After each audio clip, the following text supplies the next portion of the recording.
नमस्कार मित्रों, मैं आपका ज्योतिष मित्र ओम बाबू शर्मा ओम एस्ट्रोबर्ड चैनल में आपका हार्दिक अभिनंदन करता हूं। और आज हम दोस्तों चर्चा करने जाएंगे दृष्टियों के जो श्रृंखला है उसी में राहु की दृष्टि। जैसा कि राहु के बारे में आपने सुना है, कलयुग का बादशाह या कलयुग का राजा लोग राहु को कहते हैं। ऐसा कोई सगा नहीं जिसको हमने ठगा नहीं, ये राहु के बारे में कहा जाता है। मैं इसको कलयुग का बहरूपिया कहता हूं।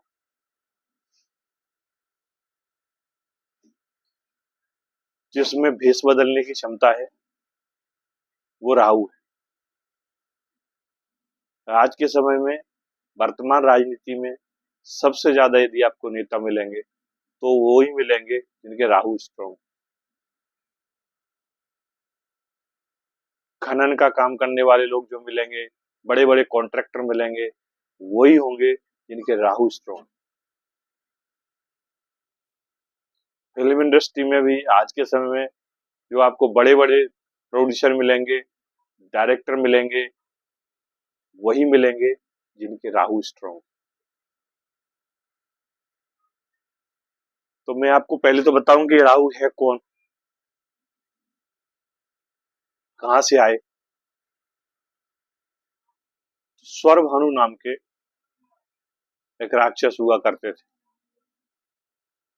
समुद्र मंथन जब हुआ, उस समुद्र मंथन में अमृत की लालसा में जब हम बट रहा था अमृत, ये देवताओं की लाइन कतार में आकर बैठ गए। जब ये देवताओं की कतार में आकर बैठे तो सूर्य और देव और चंद्रदेव ने इनको पहचान लिया। विष्णु भगवान मोहिनी स्वरूप में धारण करके इनको सबको अमृतपान देवताओं को करा रहे थे। तो जैसे ही उन्होंने इशारा किया, विष्णु भगवान ने सुदर्शन से इनकी गर्दन अलग कर दी। तो स्वर अलग हो गया और भानु अलग हो गया। तो जो सिर है वो राहु है और जो धड़ है वो केतु है। इस प्रकार से राहु और केतु ये दो ग्रह हमारी प्लानिट में गिनती में आने लगे। इनको बेसिकली छाया ग्रह कहा जाता है। इनको कोई घर दिया नहीं गया है। इनके घरों के बारे में भी बहुत मतांतर है ज्योतिष में, और किस घर में ऊंचे होते नीचे होते, क्योंकि जब घर ही कोई नहीं दिया है तो फिर ऊंच नीच का तो सवाल कहां उठता है। लेकिन फिर भी कुछ विद्वानों ने राहु और केतु को घर भी दिए हैं। छठवां घर राहु को दिया है, 12वां घर केतु को दिया है। 12वें घर में चूंकि केतु मोक्ष की और आध्यात्म के कारक है, इसलिए 12वां हाउस उनको दे दिया गया है और छठवां घर इनको दे दिया गया है। इनकी उच्च घर की अगर अपन बात करते हैं तो जो दूसरा और तीसरा हाउस है इसमें केतु को उच्च का माना जाता है और 8वें और 9वें घर में राहु को उच्च का माना जाता है।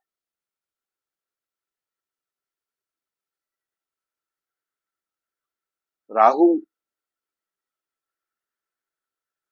बेसिकली भ्रम के कारक है। धुंध है, धुआं जो होता है ना, जिसके आर पार कोई देख नहीं सकता, उसका प्रतीक है। इनका कलर भी कोई सिलेटी कलर है, जो काला और सफेद को मिक्स करके जो कलर बनता है वो राहु का कलर कहलाता है। जैसे बादलों का कलर है, आकाश का कलर है। और इनकी कोई सीमाएं नहीं, असीमित हैं। राहु बहुत अच्छे प्लानर होते हैं क्योंकि और बहुत पूर्वाभासी भी होते हैं। आप सोचो, जब अमृत बट रहा था समुद्र मंथन से, जब अमृत निकाला गया तो इनको पहले ही पता चल गया कि ये जो है देवताओं की चाल है, हमको ये नहीं मिलेगा। इसलिए वो पहले ही देवताओं की लाइन में जाकर बैठ गए। तो जिनके राहु स्ट्रांग होते हैं वो बहुत अच्छा, उनको पूर्वाभास हो जाता है। उनको घटनाएं, दुर्घटनाएं भविष्य में जो होने वाली हैं उनका एहसास हो जाता है। जबरदस्त प्लानर होते हैं राहु वाले। आपकी कुंडली में जिस घर में राहु बैठ जाते हैं, कहीं ना कहीं यदि मान लीजिए लग्न में राहु बैठ जाते हैं, तो ये इनके कुछ दुष्प्रभाव है, नेगेटिविटी देते हैं आपको। ये डिसीजन नहीं लेने देंगे, बहुत कंफ्यूजन क्रिएट करते हैं, ऐसा करूं कि नहीं करूं मैं, ऐसा होगा तो ऐसा हो जाएगा, और मेरा तो क्या होगा, मैं तो कुछ भी नहीं कर पाऊंगा, वगैरह वगैरह। तो कहीं ना कहीं डिप्रेशन देते हैं, नेगेटिविटी देते हैं और असमंजस में डालते हैं। लेकिन वही अगर ये अच्छे हो जाएं, स्ट्रांग हो जाएं, तो आपको इतना साहसी बना देते हैं, इतना साहसी बना देते हैं कि व्यक्ति आग में कूद जाए। आपने देखा होगा ना, जो बड़े बड़े स्टंट करते हैं, जिनको डर नहीं लगता बिल्कुल, कहीं ना कहीं उनके राहु और मंगल स्ट्रांग होते हैं।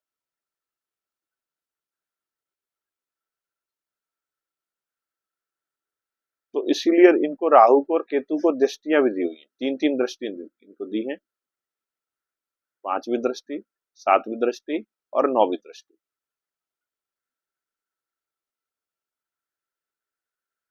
जहां जिस घर में ये बैठते हैं,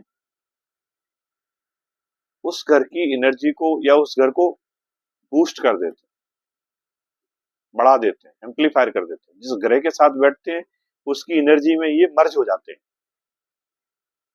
और उसी जैसा रूप धारण कर लेते हैं, उसी जैसा व्यवहार करने लगा। अगर मित्र के साथ बैठ जाए तो मित्रवत व्यवहार करते हैं, शत्रु के साथ बैठ जाए तो शत्रुवत व्यवहार करने लगते हैं। सूर्य को यदि कोई ग्रहण लगा पाया है तो वो राहु ने लगाया है।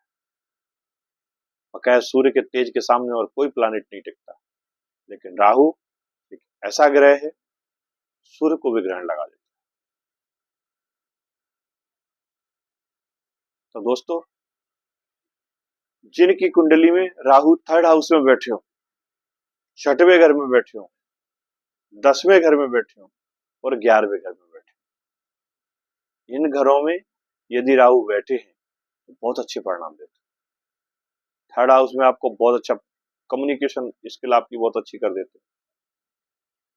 बहुत सक्सेस पत्रकार होते हैं थर्ड हाउस में बैठा, अगर कोई राहु किसी बैठा है और वो पत्रकारिता लाइन में काम करता है, जबरदस्त कम्युनिकेटर होता है, अच्छा वक्ता होता है और चीजों को खोज खोज के निकाल निकाल के ले आता है।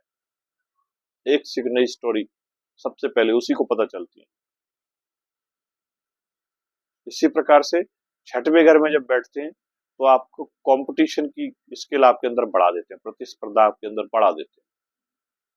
क्योंकि छठवां घर रोग रिपु ऋण का घर होता है, यहाँ से हम बीमारियां भी देखते हैं, यहाँ से हम कर्ज भी देखते हैं और यहाँ से हम शत्रु भी देखते हैं। तो शत्रु हंता योग बना देते हैं। सिक्स हाउस में बैठ के 12th हाउस को देखते हैं। 12th हाउस जो है वो विदेश यात्रा का हाउस है, आपका जेल का घर है, आपके अनाथ आश्रम का घर है, उसको हम हॉस्पिटल का भी घर कहते हैं। तो कहीं ना कहीं जब वहां दृष्टि डालते हैं तो हॉस्पिटल से भी आपका नाता बना देते हैं। या तो आप उसमें जॉब करें, या तो नहीं फिर आपको बीमारी की दवा लेने जाना पड़ेगा। ऐसे ही 10th का जो राहु होता है वो लीडरशिप देता है,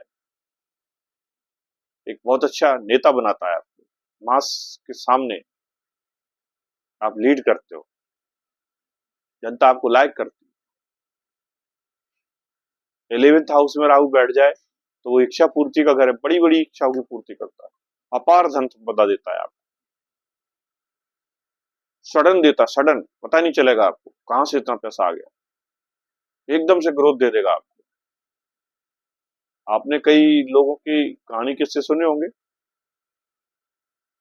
कतार में पीछे बैठे हैं, शपथ ग्रहण समारोह चल रहा है, उसने कल्पना नहीं की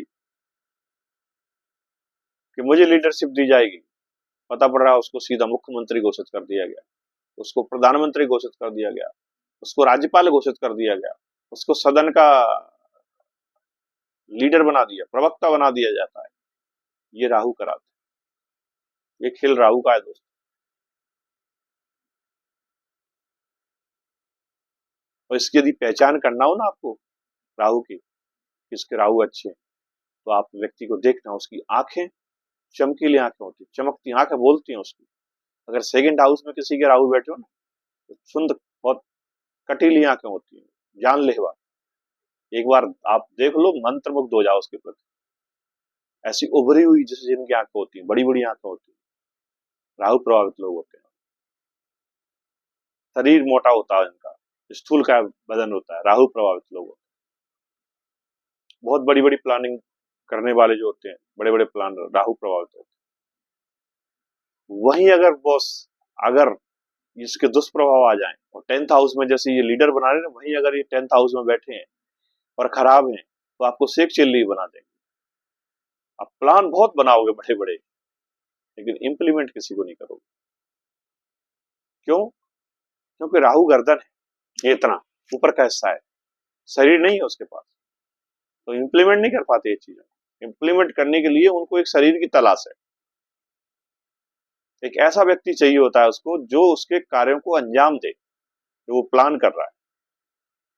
तो यदि ऐसे व्यक्ति को एक बहुत अच्छा एग्जीक्यूटर मिल जाए, क्योंकि ये स्वयं तो बहुत अच्छे प्लानर हैं, तब ये लाइफ में बहुत सक्सेस जाते हैं, बहुत आगे जाते हैं। क्योंकि पैसे की और इसकी तो इनको कोई कमी होती नहीं, एकदम से आपको राजा से रंक बना देते हैं और रंक से राजा बना देते हैं। आपने बहुत लोगों के बारे में सुना होगा, अरे कल तक तो ये ऐसे घूमता था यार, आज देखो कहां से इतना पैसा कहां से आ गया। ये सब राहु देते हैं। ऐसे केतु का भी काम, सोना बहुत देते हैं केतु, गोल्ड, गोल्ड के मालिक हैं केतु, धन के मालिक हैं केतु। मैं इनको दोनों को इन सब मामलों में बहुत समतुल्य मानता हूं, दोनों ग्रहों को, राहु केतु। इनकी दृष्टियां भी लगभग सेम प्रभाव देती हैं। हाँ, बस फर्क है तो विचारों का। केतु जहां आपको डिटैचमेंट देते हैं, अध्यात्म की ओर ले जाते हैं, सांसारिक दुनिया से मुक्ति दिला के आपको मोक्ष की तरफ ले जाते हैं, तो राहु आपको वापस खींचते हैं संसारिक जीवन की ओर। ऐसा भी ज्योतिष में बहुत से विद्वानों ने ये माना है कि आपकी जन्म कुंडली में राहु जिस हाउस में बैठे हैं, आप कहीं ना कहीं उसी घर से रिलेटेड अधूरे काम आपके रह गए हैं, जिनको पूरा करने के लिए आपने पुनर्जन्म लिया है। और जहां केतु बैठे हैं, उस हाउस के बारे में ऐसा माना जाता है कि केतु वहां बैठे हैं जिस घर से रिलेटेड आपने सारे कर्म कर चुके हो, लेकिन आपको प्रसिद्धि और सिद्धि वहीं से मिलेगी जिस हाउस में केतु बैठे हुए। केतु मीन्स झंडा, पताका, ध्वज, जो मंदिर के ऊपर लहराता है। तो आपका झंडा वहीं गड़ेगा जहां आपके केतु बैठे हुए।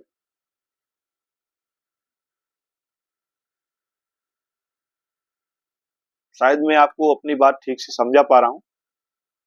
मैं एक बार और रिपीट करता हूं, जिस घर में राहु बैठे हैं, उस घर से जुड़े हुए जो कारकत्व हैं, उस भाव से जुड़े हुए जो कारकत्व हैं, जैसे मान लीजिए आपके 9th हाउस में राहु बैठे हैं, तो वो ये दर्शाता है कि धर्म से रिलेटेड कुछ काम हैं जो अधूरे आपके पिछले जन्म में रह गए थे, जिनको आप पूरा करने आए हो। या फिर आपके पिता से रिलेटेड कुछ ऐसे आपके ऋण आपके रह गए जो आपने पूरा नहीं कर पाए पिछले जन्म में, इसलिए आप इस जन्म में आए।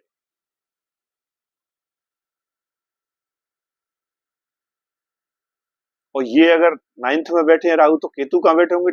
आमने सामने होते हैं लोग, ठीक 90 डिग्री एक्सिस पर, तीसरे घर में बैठे होंगे। तीसरा घर का है? छोटे भाई बहन का है, कम्युनिकेशन का है, ट्रांसपोर्टेशन का है, मीडिया का है, छोटी स्कूल एजुकेशन का है। तो वहां केतु बैठे, मतलब ये सब, इन सब चीजों के बारे में आप सब कुछ कर चुके। अब रह गया तो केवल ये वाला काम। लेकिन ये काम पूरा कैसे होगा? जब आप ये करोगे, 3rd हाउस वाले काम, यानी आपको पराक्रम फिर से करना पड़ेगा। उसमें आपको अपने छोटे भाई बहनों की हेल्प लेना पड़ेगी, और आपको उसके लिए अपनी कम्युनिकेशन स्किल बहुत अच्छी बनाना पड़ेगी, और आपको छोटी छोटी यात्राएं करना पड़ेंगी, उसके लिए ट्रांसपोर्टेशन को यूज करना पड़ेगा। ये इसके पीछे लॉजिक, ऐसे समझा जाता है इसको।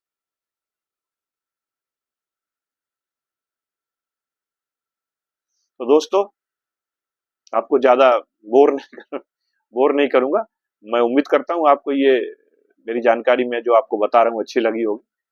और अगर आपको ये जानकारी अच्छी लगी ये जो दृष्टियां तीनों जैसे मैंने आपको बताई, राहु की 5वीं दृष्टि, 7वीं दृष्टि और 9वीं दृष्टि, ये 3 दृष्टियां इनकी रहती हैं। जहां ये दृष्टि डालते हैं उस भाव से रिलेटेड चीजों को वो एक्टिव कर देते हैं, और जहां बैठते हैं उस हाउस की एनर्जी को 5 गुना एम्पलीफायर कर देते हैं। ये इन लोगों के काम रहते हैं। यदि पसंद आया हो ये विश्लेषण तो मेरे वीडियो को लाइक करें, सब्सक्राइब करें और शेयर जरूर करें, जिससे ये जानकारी दूसरे लोगों तक भी पहुंचे और उनको भी इसका लाभ मिल सके। दोस्तों, ये वीडियो बनाने के लिए हम बहुत मेहनत करते हैं, बहुत पढ़ते हैं, तब जाकर ये कुछ थोड़ा बहुत आपको दे पाते हैं। फिर भी अगर आपको कुछ ऐसा लगता है कि आधी अधूरी जानकारी हम आपको दे रहे हैं तो प्लीज कमेंट करके आप वीडियो में जरूर बताइए, जिससे कि हम उस पर रीवर्क करें और आपको सही और सटीक जानकारी पहुंचाने की कोशिश करें। धन्यवाद दोस्तों। जय श्री राम।